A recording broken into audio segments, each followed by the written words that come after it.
ఓం శ్రీ సాయినాథాయ నమః. శ్రీ సాయి సచ్చరిత్ర పారాయణ 40వ అధ్యాయము. ఈ అధ్యాయములో 2 కథలు చెప్పుదుము. ఒకటి, దహనులో బీవీ దేవుగారింటికి వారి తల్లి ఆచరించిన ఉద్యాపన వ్రతమునకు బాబా వెళ్ళుట. 2, బాంద్రాలోని హేమట్ పంత్ ఇంటికి హోలీ పండుగ నాడు భోజనమునకు పోవుట. ప్రస్తావన: శ్రీ సాయి సమర్థుడు, పావనమూర్తి.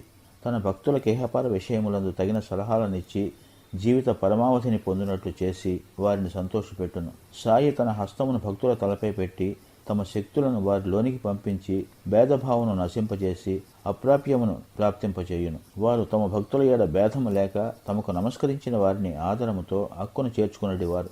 వర్షాకాలంలో నదులు కలియు సముద్రం వలె బాబా భక్తులతో కలిసి తమ శక్తిని, స్థాయిని శిష్యులకిచ్చును. దీనిని బట్టి ఎవరైతే భగవద్భక్తుల లీలలను పాడెదరో వారు భగవంతుని లీలలను పాడిన వారి కంటే గాని అంతకంటే ఎక్కువ గాని దేవుని ప్రేమకు పాత్రులగుదురని తెలియవలెను.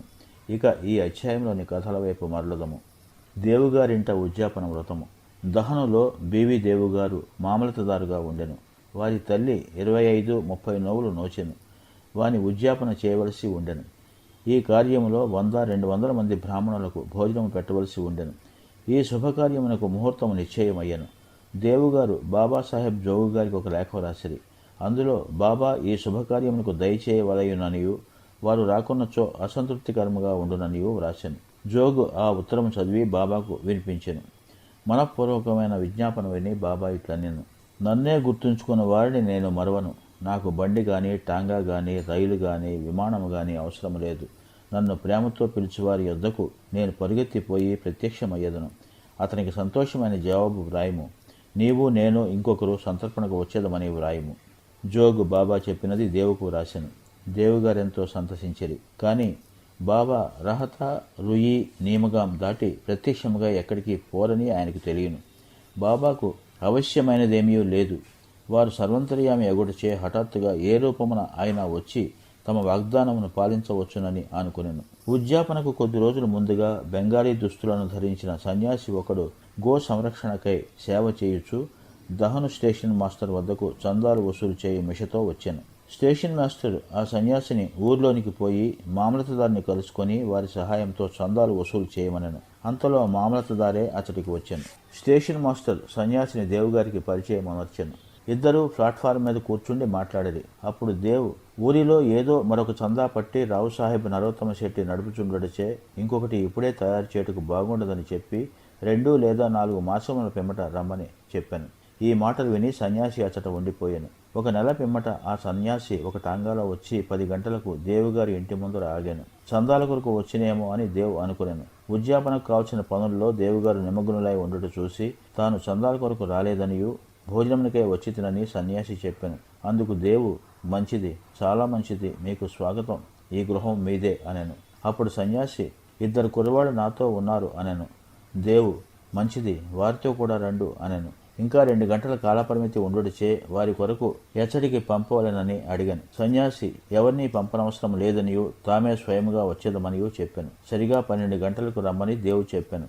సరిగా 12 గంటలకు ముగ్గురు వచ్చి సంతర్పణలో భోజనం చేసిన పిమ్మట వెడలిపోయేది. ఉద్యాపన పూర్తి కాగానే దేవుగారు బాపు సాహెబ్ జోగుకు ఉత్తరం రాశాను. అందులో బాబా తన మాట తప్పెనని వ్రాశాను. జోగు ఉత్తరం తీసుకుని బాబా వద్దకు వెళ్ళాను. దానిని తెరవక మునిపే బాబా ఇట్లనెను: వాగ్దానం చేసి దగా చేసి తిననుచున్నాడు. 2 కూడా నేను సంతర్పణకు హాజరై తిని, కానీ నన్ను పోల్చుకోలేకపోయిందని వ్రాయము. అట్టివాడు నన్ను పిలవనేలా? సన్యాసి చందాల కొరకు వచ్చినని అనుకునేను. అతని సంశయం తొలగించుటకే మరిద్దరితో వచ్చేదనంటిని. ముగ్గురు సరిగా భోజనం వేళకు వచ్చి ఆరగించలేదా? నా మాట నిలబెట్టుకున్నట్టుకు ప్రాణములనైనా విడిచేదను. నా మాటలను నేనెప్పుడూ పొల్లు చేయను. ఈ జవాబు జోగు హృదయంలో ఆనందము కలుగజేశాను. బాబా సమాధానమంతయు దేవుగారికి రాశాను. దానిని చదవగానే దేవుకు ఆనంద భాష్పములు దొరలను. అనవసరముగా బాబాను నిందించినందులకు పశ్చాత్తాపపడెను.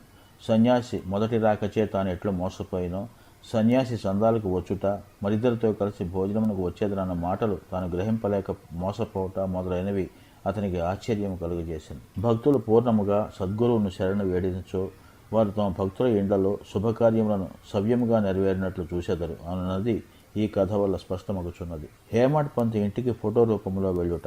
ఇక బాబా తన ఫోటో రూపమును సాక్షాత్కరించి భక్తుని కోరిక నెరవేర్చిన మరొక కథను చెప్పెదము. 1917వ సంవత్సరం హోళీ పండుగ నాడు వేకువజామున హేమట్ పంత్కు ఒక దృశ్యం కనిపించింది. చక్కని దుస్తులు ధరించిన సన్యాసి వలె బాబా కనిపించి నిద్ర నుండి లేపి ఆనాడు భోజనమునకు వారింటికి వచ్చేదనని చెప్పాను. ఇట్లు తనను నిద్ర నుంచి లేపినది కూడా కలలోని భాగమే. నిజముగా లేచి చూసేసరికి సన్యాసి గాని బాబా గాని కనిపించలేదు. స్వప్నమును బాగా గుర్తుకు తెచ్చుకొనగా సన్యాసి చెప్పిన ప్రతి మాట జ్ఞాపకమునకు వచ్చాను. బాబా గారి సహవాసం 7 సంవత్సరముల నుండి ఉన్నప్పటికీ, బాబా ధ్యానము ఎల్లప్పుడూ చేయుచున్నప్పటికీ బాబా తన ఇంటికి వచ్చి భోజనం చేయునని అతడు అనుకొనలేదు. బాబా మాటలకు మిగులు సంతోషించి తన భార్య వద్దకు పోయి, ఒక సన్యాసి భోజనమునకు వచ్చునుగాన కొంచెం బియ్యము ఎక్కువ పోయవాలని చెప్పాను. అది హోళీ పండుగ దినము. వచ్చువారెవరని, ఎక్కడి నుంచి వచ్చుచున్నారని ఆమె అడిగాను. ఆమెను అనవసరముగా పెడదారి పట్టించక ఆమె ఇంకొక విధముగా భావింపకుండునట్లు జరిగినట్లుగా చెప్పనించి తాను గాంచిన స్వప్నమును తెలియజేశాను. షిరిడీలో మంచి మంచి పిండి వంటలను విడిచి బాబా తన వంటి వారింటికి బాంద్రాకు వచ్చున్నాయని ఆమెకు సంశయం కలిగాను. అందులకు హేమట్ పంత్, బాబా స్వయముగా రాకపోవచ్చు కానీ ఎవరినైనా పంపవచ్చును గనక కొంచెం బియ్యము ఎక్కువగా పోసినచో నష్టము లేదనను. మధ్యాహ్న భోజనమునకై ప్రయత్నములన్నీ చేసిరి. మిట్ట మధ్యాహ్నమునకు సర్వము సిద్ధమయ్యను. హోళీ పూజ ముగిసెను. విస్తళ్ళు వేసిరి, ముగ్గులు పెట్టిరి, భోజనమునకు 2 పంక్తులు తీర్చిరి. రెండింటి మధ్య ఒక పీట బాబా కొరకు అమర్చిరి. గృహములోని వారందరూ, కొడుకులు, మనమలు, కుమార్తెలు, అల్లుండ్రు మొదలగు వారందరూ వచ్చి వారి వారి స్థలములను అలంకరించిరి. వండిన పదార్థములు వడ్డించిరి. అందరూ అతిథి కోసం కనిపెట్టుకుని ఉండిరి. 12 గంటలు దాటినప్పటికీ ఎవరూ రాలేదు. తలుపు వేసి గుండ్లం పెట్టిరి. అన్నశుద్ధి అయ్యను, అనగా నెయ్యి వడ్డించిరి. భోజనం ప్రారంభించుటకి ఇది ఒక గుర్తు. అగ్నిహోత్రునకు శ్రీకృష్ణునకు నైవేద్యం సమర్పించిరి. అందరూ భోజనం ప్రారంభింపబోచుండగా మేడమెట్లపై చప్పుడు వినిపించెను. హేమట్ పంత్ వెంటనే పోయి తలుపు తీయగా 2 మనుషులు అచ్చట ఉండిరి. ఒకరు ఆలీ మహమ్మద్, వేరొకరు మౌలానా ఇస్మ్ ముజాఫర్. ఆ ఇరువురు వడ్డన పూర్తయి అందరూ భోజనం చేయుటకు సిద్ధముగా ఉండుట చూసి హేమట్ పంతును క్షమించమని కోరి ఇట్లు చెప్పిరి. భోజన స్థలం విడిచిపెట్టి మా వద్దకు పరిగెత్తుకుని వచ్చితివి. తక్కిన వారు నీ కొరకు చూచుచున్నారు. కావున ఇదిగో నీ వస్తువును నీవు తీసుకొనుము. ఆ తర్వాత తీరుబడిగా వృత్తాంతమంతయు తెలిపెదము. అట్లనుచు తమ చంకలో నుంచి ఒక పాత వార్తాపత్రికలో కట్టిన పటమును విప్పి టేబుల్ పైన పెట్టిరి. హేమట్ పంత్ కాగితం విప్పి చూసేసరికి అందులో పెద్దది ఏగు చక్కని సాయిబాబా పటం ఉండెను. అతడు మిక్కులు ఆశ్చర్యపడెను. అతని మనసు కరిగెను. కండ్ల నుండి నీరు కారెను. శరీరం గగుర్పాటు చెందెను. అతడు వంగి పటంలోనున్న బాబా పాదములకు నమస్కరించెను.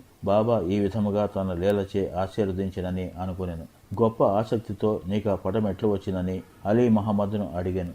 అతడు ఆ పటమొక అంగడిలో కొంటిననియు దానికి సంబంధించిన వివరములన్నయూ తర్వాత తెలియచేసేదననియూ చెప్పాను. తక్కిన వారు భోజనమునకు కనిపెట్టుకుని ఉండడిచే త్వరగా పొమ్మని అనెను. హేమట్ పంత్ వారికి అభినందనలు తెలిపి భోజనశాలలోనికి పోయాను. ఆ పటము బాబా కొరకు వేసిన పీటపై పెట్టి వండిన పదార్థములన్నయూ వడ్డించి నైవేద్యము పెట్టిన పిమ్మట అందరూ భుజించి సకాలమున పూర్తి చేసిరి. పటంలోనున్న బాబా యొక్క చక్కని రూపును చూసి అందరూ అమితానంద భరితులైరి. ఇదంతయు ఎట్లు జరిగినని ఆశ్చర్యపడిరి. ఈ విధముగా బాబా హేమట్ పంత్కు స్వప్నంలో చెప్పిన మాటలను నెరవేర్చి తన వాగ్దానం పాలించుకొనెను. ఆ ఫోటో వివరములు అనగా అది అలీ మహమ్మద్కు ఎట్లు దొరికెను, అతడు ఎందుకు తెచ్చెను, దానిని హేమట్ పంత్కు ఎందుకు ఇచ్చెను అనునవి వచ్చే అధ్యాయంలో చెప్పుకొందుము. ఓం శ్రీ సాయినాథాయ నమః. 40వ అధ్యాయము సంపూర్ణము. శుభం భవతు. శ్రీ సజ్జనానంద సద్గురు సాయినాథ మహారాజ్ కీ జై.